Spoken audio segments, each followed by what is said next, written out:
எப்பொழுதும் நம்மை பதற்றத்திலேயே வைத்து கொண்டிருக்கும் இந்த காலத்தில் இப்படியான குரல்கள் மிக முக்கியமான குரல்களாக இருக்கின்றன. நாம் பேசுவது, நாம் ஒன்றாக திரண்டிருப்பது, நமது சித்தாந்தங்கள், நாம் சொல்லிக் கொண்டிருக்கும் விஷயங்கள் அனைத்தும் மக்களை ஒருமைப்படுத்தவும், சமத்துவத்தை நிலைநிறுத்தவும், மனதிற்குள்ளே இருக்கும் வெறுப்பை விலக்கவும், அன்பென்னும் அறத்தை எல்லோருக்கும் பகிரவும் தான் என்கிற இந்த முழக்கம், இந்த பயணம் நிறைய பேருக்கு மிகப்பெரிய அச்சுறுத்தலாக இருக்கிறது.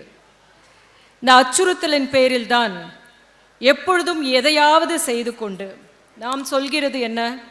சமத்துவமாக எல்லோரையும் பார்க்க வேண்டும் என்பது.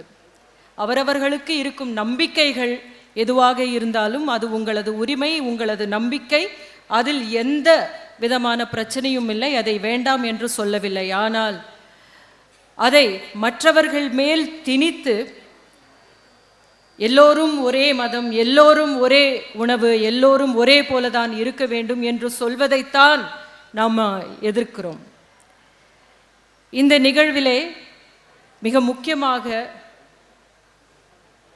வழிபாட்டு தளத்தில் மட்டுமே வாசித்து கொண்டிருக்கும் இந்த இசைக்கலைஞர்கள் இங்கே வந்து வாசித்தது அவர்களுடைய நிலை நம்மளோடு சேர்ந்து இருக்கிற மனநிலை தான் என்று தெரிவிக்கப்படுகிறது. அதற்கு நாம் முயன்றால், நாம் சொன்னால், நாம் கேட்டால் எல்லோருக்குள்ளும் இருக்கின்ற அந்த சமத்துவம் என்கிற ஒரு ஒளி வெளியே வரத்தான் செய்யும் என்பதற்கு சான்றுதான் இது.